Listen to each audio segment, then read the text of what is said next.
great problem of the theatre as a form today is that it speaks so little to people.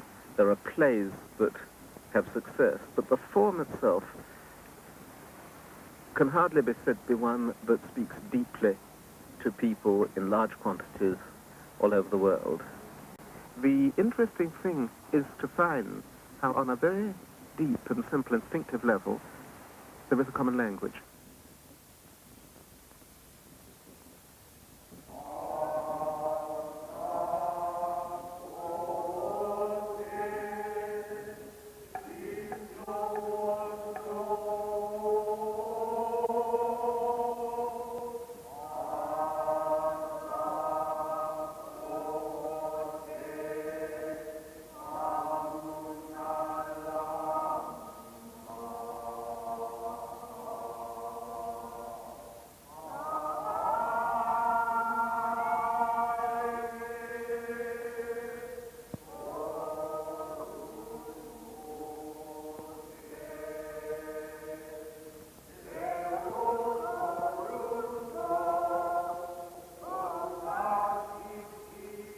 The theatre on the whole is in such a bad state and in such a state of confusion today that everyone, however much we're in research, very much wishes solutions to appear.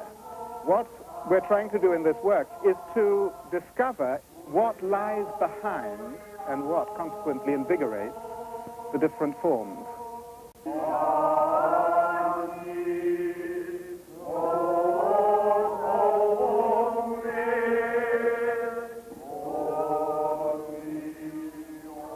To make a theatre group on a new principle. Instead of making a group of people who share the same background, who share all the elements of common language, not only the words they speak, but the same values, the same class, the same politics, and so on, as you find in any theatre group all over the world, to make a theatre group composed of differences, and pushing that to the extreme, composed of people whose whole, not only their background, but right through to their natural body rhythms are as different as can be, and through these differences find what is deeply common.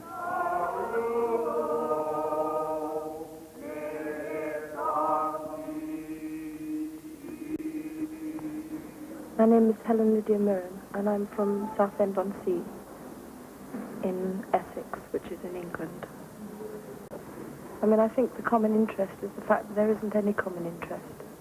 It isn't as if we're all together because we want to explore communication without language, or we want to find out how to do a theatre with your bodies, or there's no one common interest like that, I don't believe.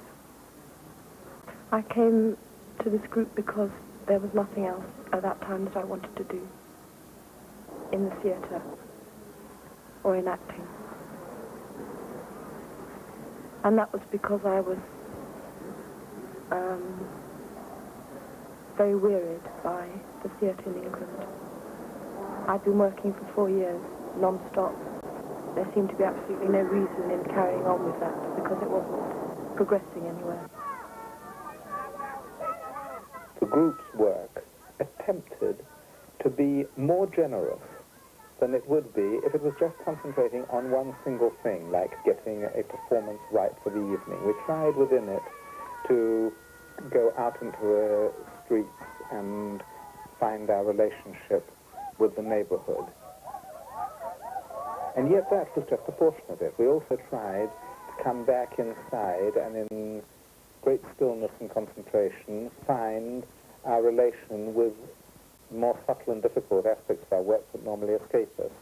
And then, at the same time, recognize that we have another living obligation in research work to fellow workers, and therefore the meeting and demonstrating what we were doing and exchanging it with other groups, with other professionals, had its place.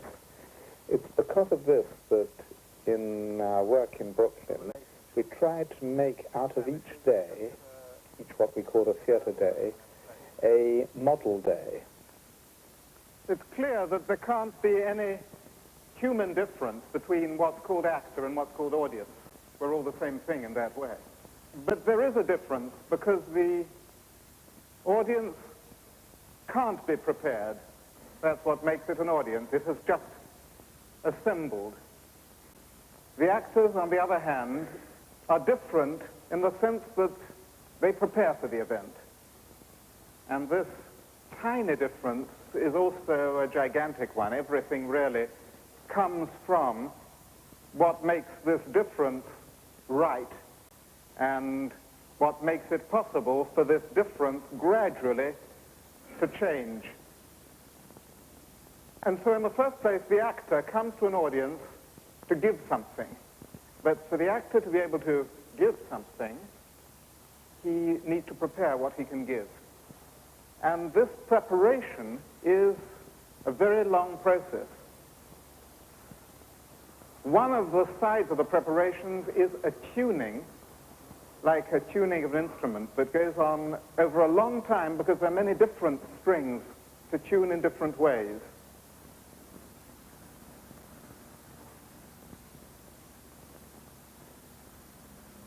This morning, a working day is beginning with a long way to go, and before going into any other area, we'll continue quietly going through a preparation that focuses on the very simple elements that eventually need to come into play in a more complicated form.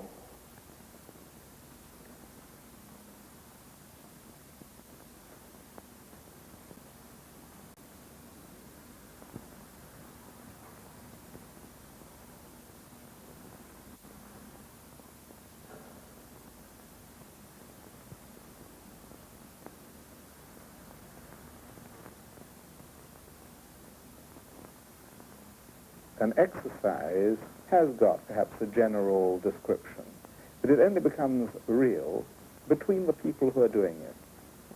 The leader of a group gives an exercise in a certain way to those people that particular day in those circumstances, and it can't be imitated. If it imitates, it's just taking the outer form of it, the top of the iceberg, and not the main part that's under the water. And what we wanted to bring out by the public exercises were not the exercises themselves, but the concentration, discipline, and perseverance that have to go into an exercise and which do help other workers, other students, in seeing that there is a form of discipline without which no new ground can be broken and no new levels of intensity reached.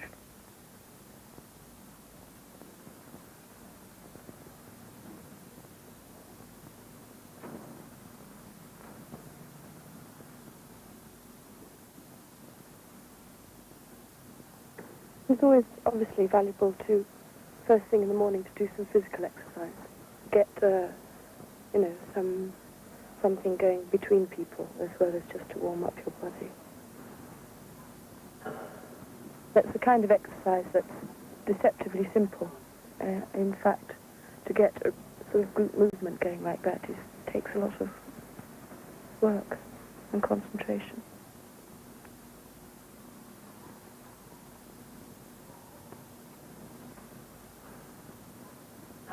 At best, it's as though one person moving, and not however many, 10, 20, 30.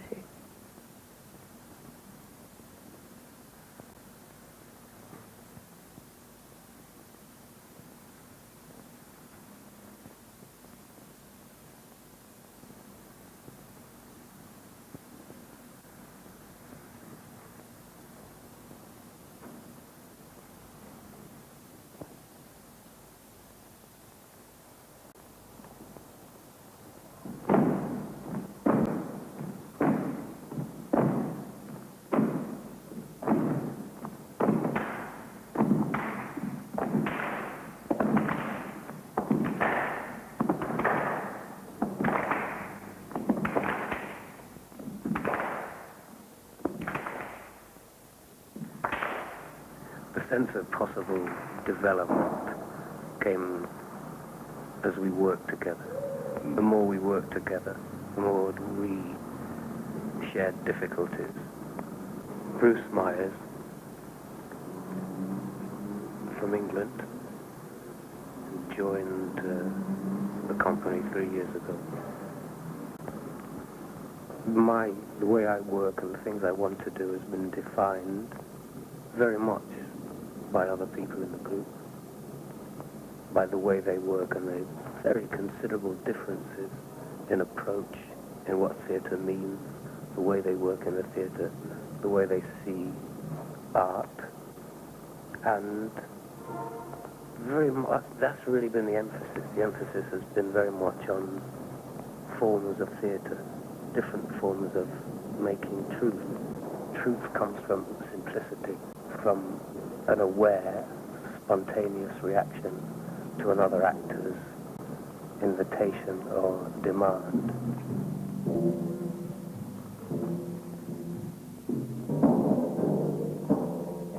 You watch three people walking at different speeds. One of them, suddenly, you find you're believing. You're watching him and he's moving along and you are believing him. What the hell that means, believing him, he's not doing anything, he's just walking. Two other people follow and you're not believing them because they're not really true to their walk. They're thinking of something and their arms swinging according to one set of habits, their legs are stumping because they've got locked in another set of habits, and the whole block moving along is totally inexpressive or expressive of 1,000 different haphazard things, and you are not believing a central intention. The actor who focuses all that at once becomes believable, even though there's no anecdote, no story, nothing to justify that, and you're believing something that has no name to it.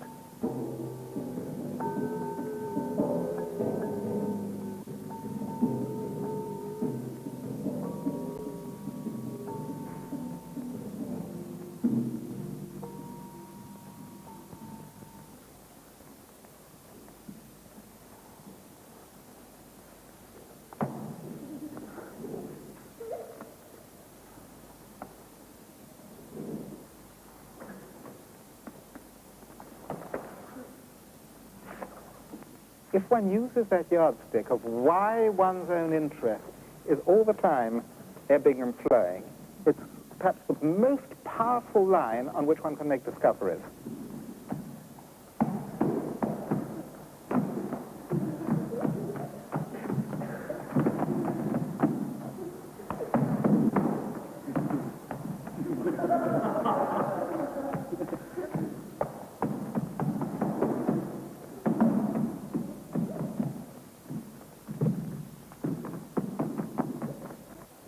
I'm Katsuhiro Oida, come from Japan. Well, in Japan, especially Japanese classic theater, it's always based on past and then we present today. But with Peter, always working based on future. So it's completely different things. Also, basically Japanese want to repeat. So that's why we never change for example, no theater or kabuki theater, 400, 500, exactly the same thing, repeating. But Peter's work never repeat, always change.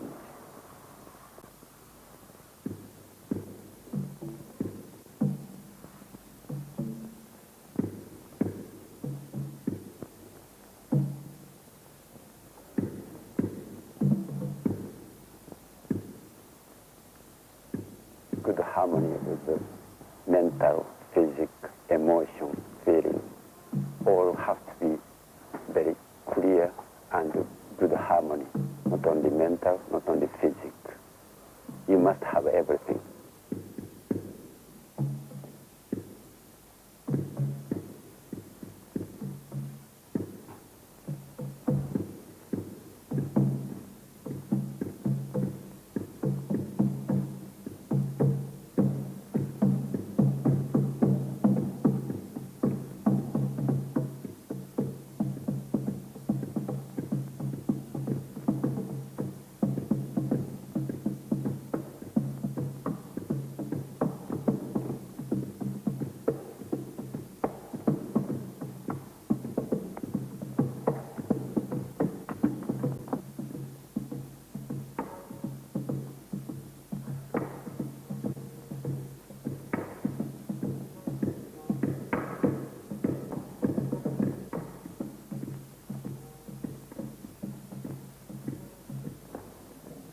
we've been trying, since we started, to get away from the whole notion of doing an exercise for the good of developing a muscle, developing a voice.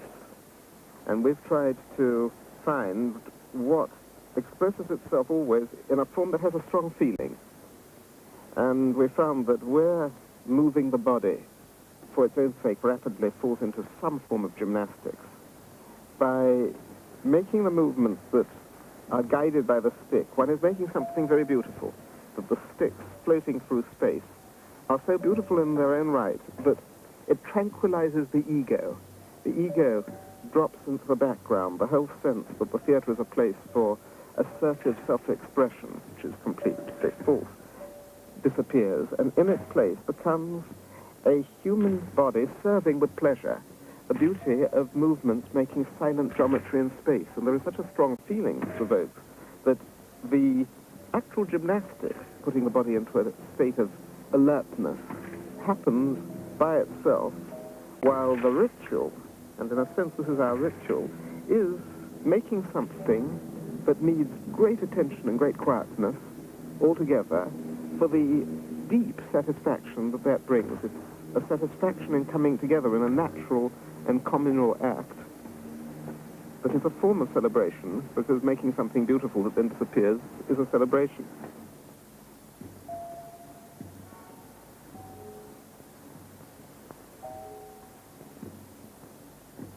Liz Swados, and originally from Buffalo, New York. What we're trying to get to is the same kind of state, the same kind of fire, honesty that you hear in music in any country where the music is a absolutely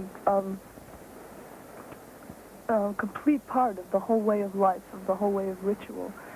I joined the group because I was beginning to see in studying, composing, and working in music that the only way for music to be alive now with so much quantity of things being written and things being done, that the only way to really have it be truthful and alive was with theater. And Peter seemed to be going in that direction with languages and sound.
kind of work with listening, with really finding how to make sounds that are truly from inside of you, with not only doing that personally, but trying as a group to make something that has development, that builds as a piece of music and yet isn't written down, is something that takes probably a lifetime.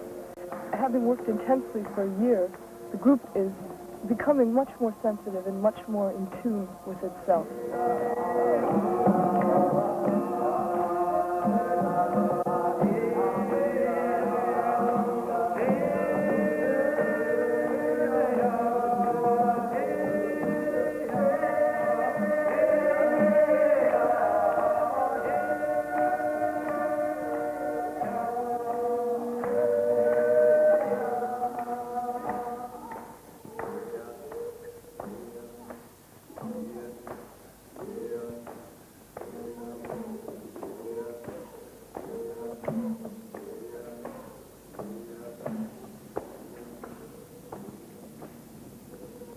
Big question that runs underneath all work of preparation is what the special discipline has to be that makes it possible for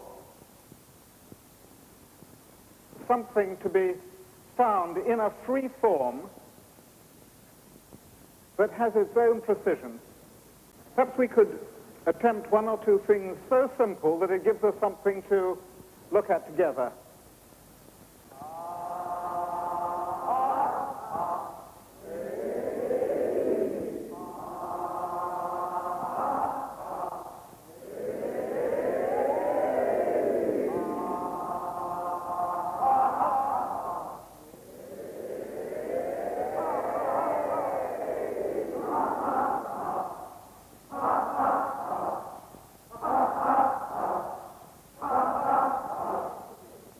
If you listen carefully to what is being made in this room, one can see that there are two completely opposite ways of seeing.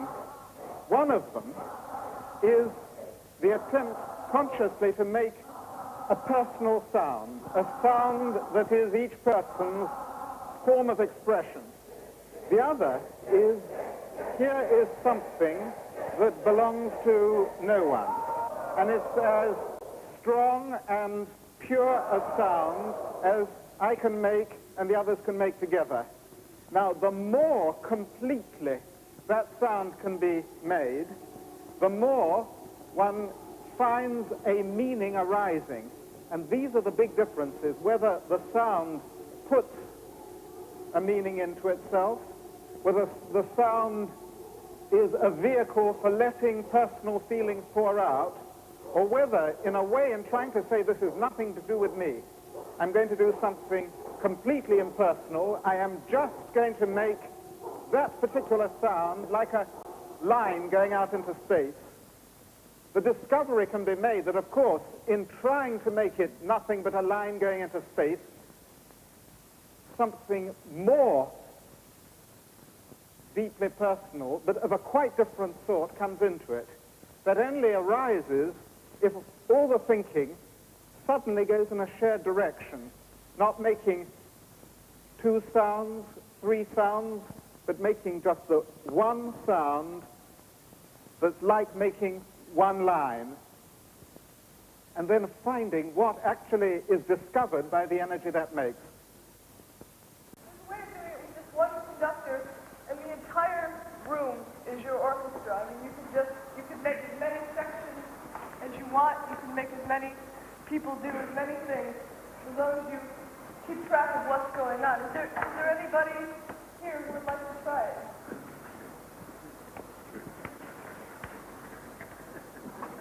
Yeah. Okay.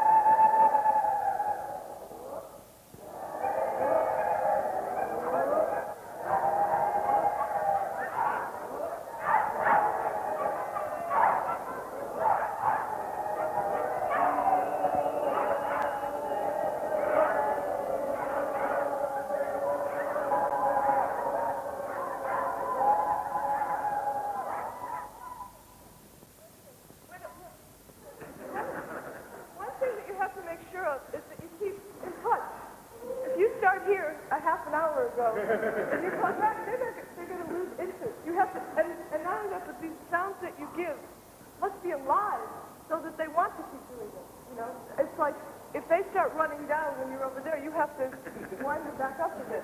You also have to have such a clear idea in a way. You have to hear everything. Like you were getting very muddled there. It was getting very noisy. Try much simpler, just much simpler, and make sure that you're in touch with everybody. Okay?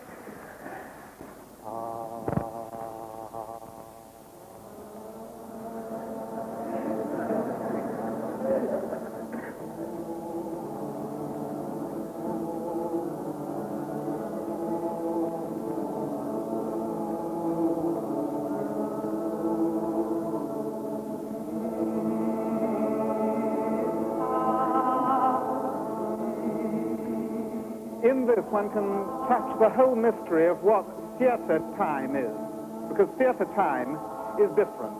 One knows that something happening, surrounded by a group of people watching, suddenly is in a different time scale to the time of everyday life.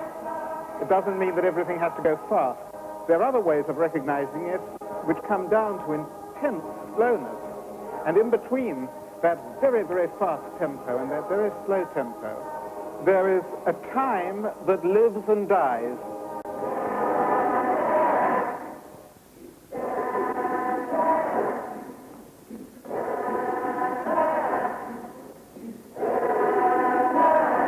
In this very simple exercise, there are two people who can come to exactly the same point. The one person who is doing the conductor, and the other, which is any person in the group who is actually making the sound. A moment where it's interesting for him, where he wakes up and he responds.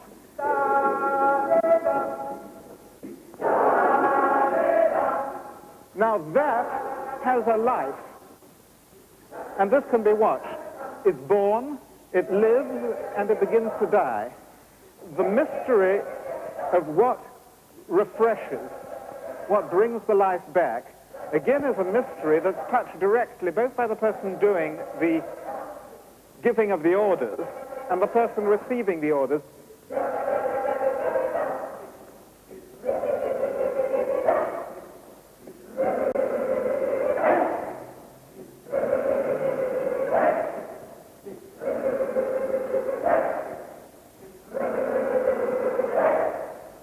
There comes a moment when the conductor gives a sound that is exactly the sound that you wanted to make. When that happens, then one touches the living process. It's not easy, but it can be approached if one keeps the working conditions incredibly simple.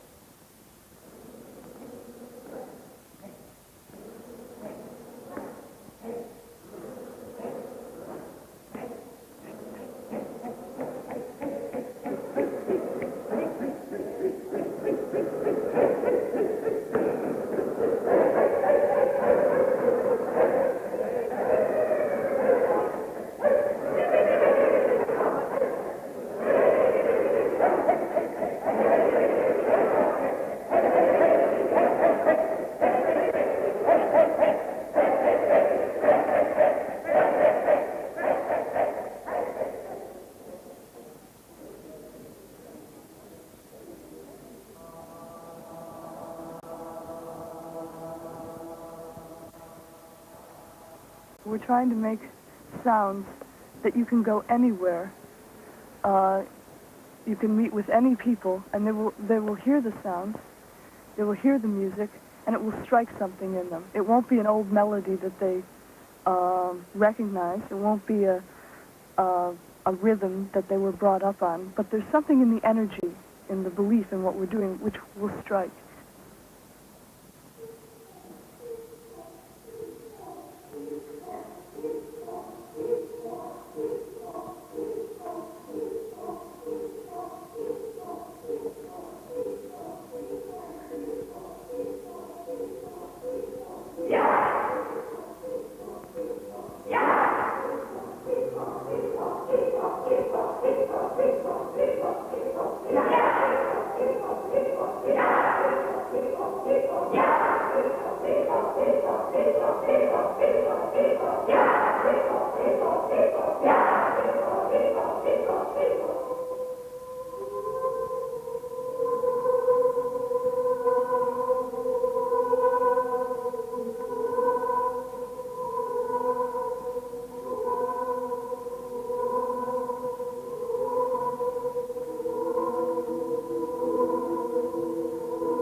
the essence of the theatre form is objectively chemical.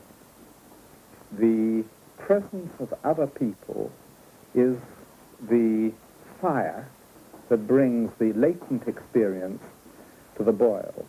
And this is what participation is always about. Participation can take the form of the audience standing, it can take the form of the audience joining in, but those are just forms. The essence is that there is a meeting of prepared and unprepared elements, and through the density of the human material, all focusing and concentrating on one spot, that something comes about in a way that can't happen if there are less people there.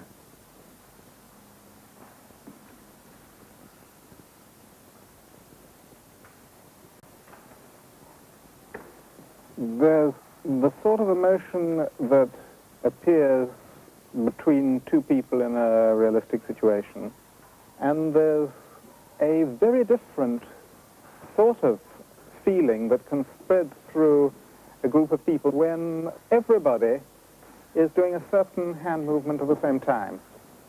And the beauty of that is very emotional, and something that for us has been more interesting than cultivating the emotion that's the expression of personal problems and personal situations.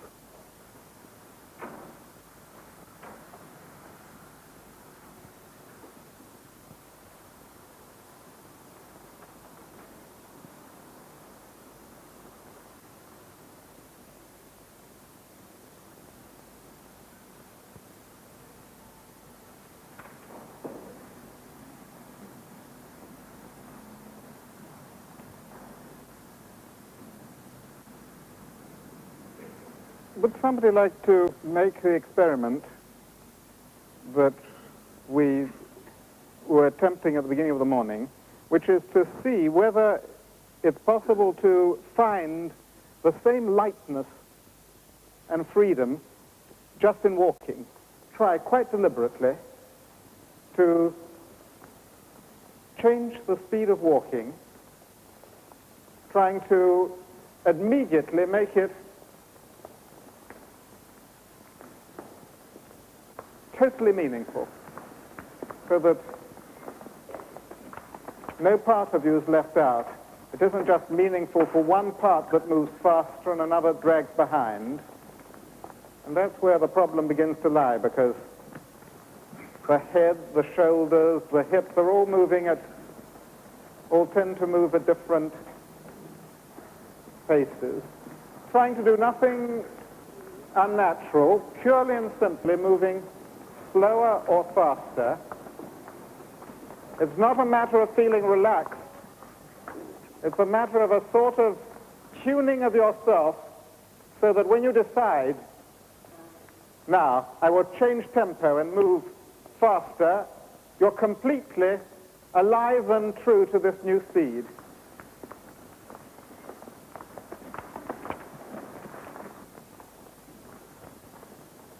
Just from that knife edge, one touches the question of what deliberate acting stems from. Everybody's way of walking, for instance, is deeply drenched with his personality. And one has a real choice. Is one going to develop those mannerisms, or is one trying to start from the point where everything, fingertips, toes, stomach, hips, drop one set of habits and pick up whatever the moment demands. Now here, it demands going a shade faster.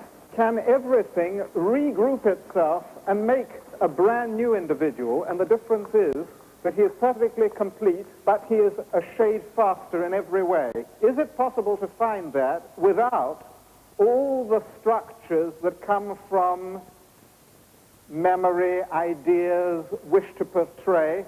Is it possible, first of all, before going into any of those areas, just to go quite directly into it? Raise this as a great question, there are many connected with it, and I'm sure that everyone here has got many personal observations and experiences that we can share, but I think later in the day, when we've done a little more work together, it'll be more fruitful for all of us, particularly as it's lunchtime now. I thought of starting this afternoon with treble dance. First of all, to reanimate everyone, picking up from where we left off, but not with the group doing it alone. On the contrary, immediately doing it with many people. Yeah, immediately doing it with as many people as we can, watching one another, so that the idea is there, so that you can pick it up at the end of the performance as something like calling. These are things that have already happened during the day. There are one or two extremely simple conditions. As a line, you try to find the beginning of a movement, which must be very tiny, without a leader. The line has to take the time to get in tune. Gradually, you try to let the movement come into being, and if possible, you try to find one movement together. Accept your vision as it is. You can see out of the corner of your eyes, you can feel. Accept that without giving yourself the anxiety of looking round. It is how it is. It will be exactly how it develops.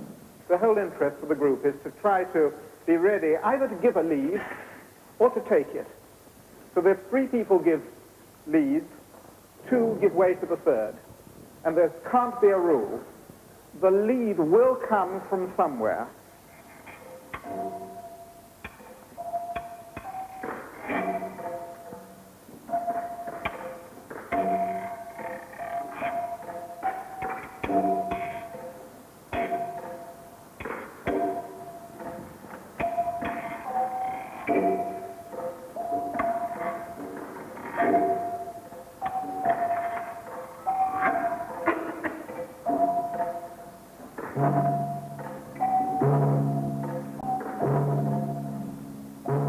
Just stop a moment, because I think there's something that isn't quite clear.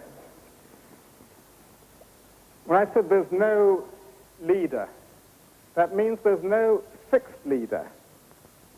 But at any given moment, anybody, for a second, becomes leader if the readiness is there. So that, for instance, you're just doing a movement like this, and then at a certain point, one person does that. Why he does it, nobody will ever know. We can never go backwards on it, but it's obviously right. And everybody else, out of the corners of their eye, are so ready for the next step that when suddenly it happens like that, everybody's with it. In that way, it is possible for the impulse to be slowly gathering, and then be led here, and then it's led there, and then it's led there, and then it comes to here, and then it's led again. Sometimes everybody finds something together. Sometimes it comes from more one person than another.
You see, there are many things that are tied together.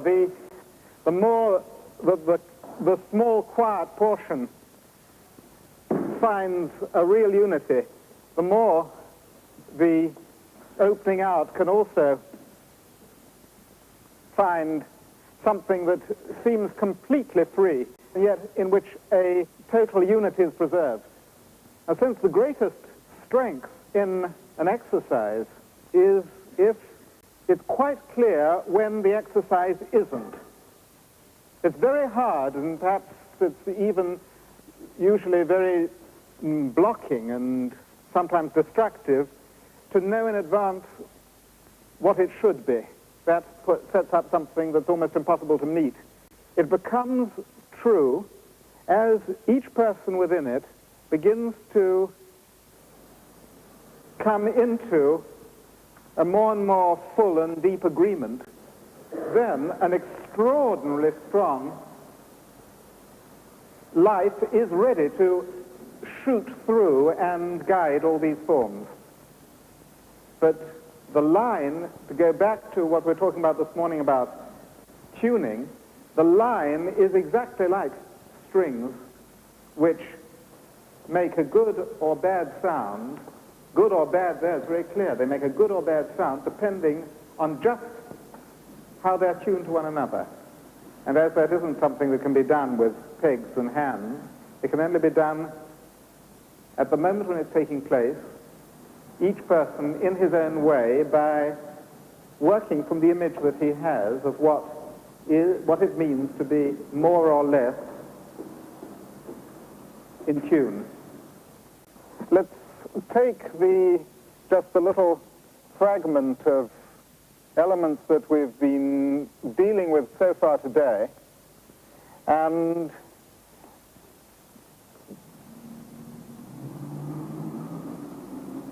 let's speak about them from any point of view anyone would like. Mr. Brooke, would you say something about the relationship of the exercise to the performance?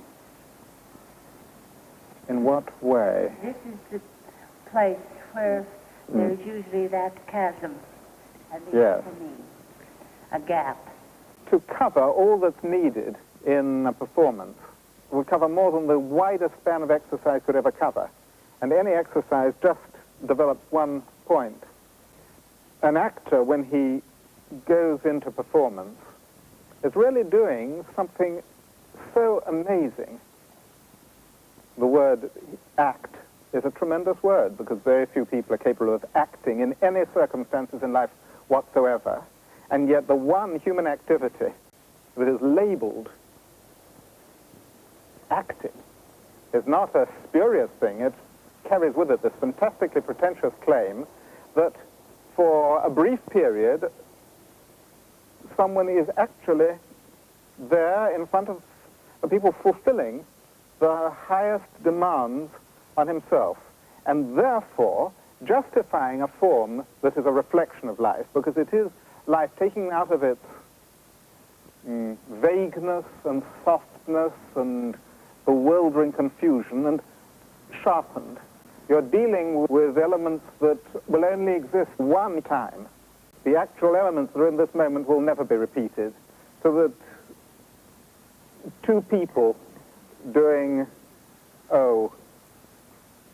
one holding up his hand and the other responding, for that to be really natural and living, has countless things in it that will never be repeated again. To be true means being true to this moment.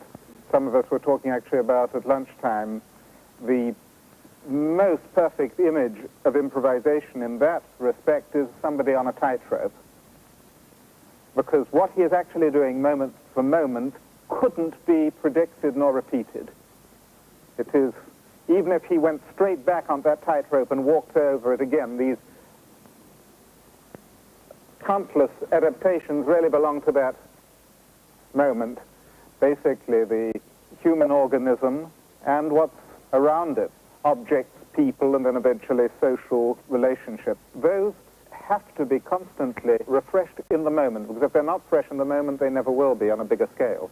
You said that every moment is different, and this moment will never occur again in time, and that's obviously true. And so, in a sense, every moment is new. And you've also been talking about making the habitual new. Making what? Making the habitual new. Yeah. what I'm asking is how you get from the desire to make the habitual new to discovering the actual newness that there is in every moment, other than through willing it or desiring it. There's the condition in which things happen by themselves, for which nobody can take any credit. Something happens, but nobody has actually brought it about in his own right. Now, the opposite end of that is if you take something without any sort of preparation whatsoever. That's the essential thing. That you go straight into an action, and you know that you haven't got till 2 in the morning and a band and liquor. You have just got 5.5 seconds, and you're sitting like this, and you know that the end of your action is to have your hand up like that. Now, can you, without the support of character, situation, pretending that you are involved in this, all of which will help you to find that movement, can you, just like that, make that movement with conviction? If you can make it with conviction, it becomes, in a sense, mesmeric, that everybody watching lives the whole movement with you, and therefore enters into its full meaning. Only one real difficulty, and that's a terrible one. And that is the difficulty not to be sidetracked from trying to cultivate something truthful. And that almost all the time, something is sidetracking that possibility. The moment an improvisation begins to take off and things begin to happen, you're this, for the director, that's where you're in the terrible position. Do you stop it because it's beginning to go well? If you stop it when nothing's happened, if you stop it often enough when nothing has happened, then you'll prevent anything happening, because everybody begins to agree that nothing's going to happen, and that in the end you convince them that nothing's going to happen. So when something begins to live, are you going to bang that on the head or chop it off? But at the same time, the moment that's happened already, it contains in it the possibility of going off there, and amongst all those, there's only that one rare moment when it actually links to the next rarely growing possibility. So that's really where the agony comes in. I should say is the real danger is finding the place to stop. Not too soon and not too late. I don't know, I had huge expectations before I joined the group of a complete change in myself and in my acting and in my attitudes. With changes that large, they're not something you can pin down. I feel a change has occurred, but it's not something that I can put my finger on. You don't just discover new things like that. It's not sort of eureka. That's something I've learned. I thought that it would be eureka when I first came, but theatrical research, which is absolutely what it's been for a year, just an experimentation, failure, experimentation, success, experimentation, failure, failure, failure, success, failure. You don't find things which you can hold on to. It's a very, very gradual and slow process, and the things that you find are elusive, but nonetheless there. I think it can be pursued individually alone, with a great deal of strength. I mean the work just in oneself, because a lot of our work has been individual work on yourself. That work can be pursued with a lot of strength. I think the work as a group, the theatrical research, can't be pursued without Peter and without the existence of the group. I believe it would have been a very risky thing if instead of coming to this group a year ago, I'd done a television series. that would have been incredibly risky for the rest of my life. It would have put the rest of my life in jeopardy. The great challenge is to do the right thing at the right time, in every way. And it's very difficult to find. Usually either one thing or the other thing is slightly off balance. And occasionally the two come together.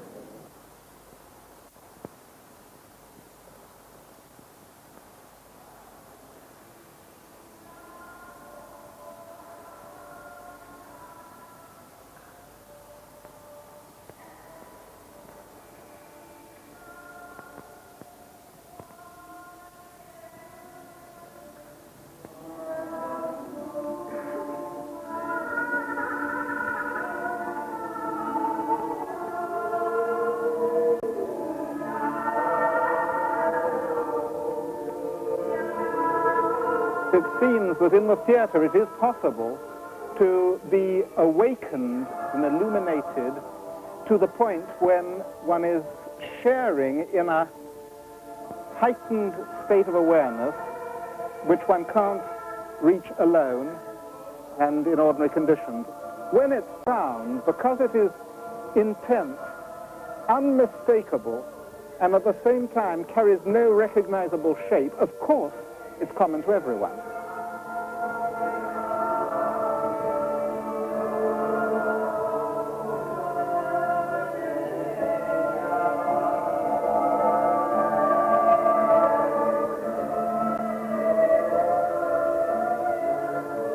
The theatre actually gives a nourishment, it gives a food of a sort you can't find, provides a soul food that can only be got there. So it gives theatre people the possibility of knowing that they don't have to go with society in the sense of introducing more poison into the bloodstream if there's poison outside, but they can make small oases in which something that is desperately needed and is not being found elsewhere can arise.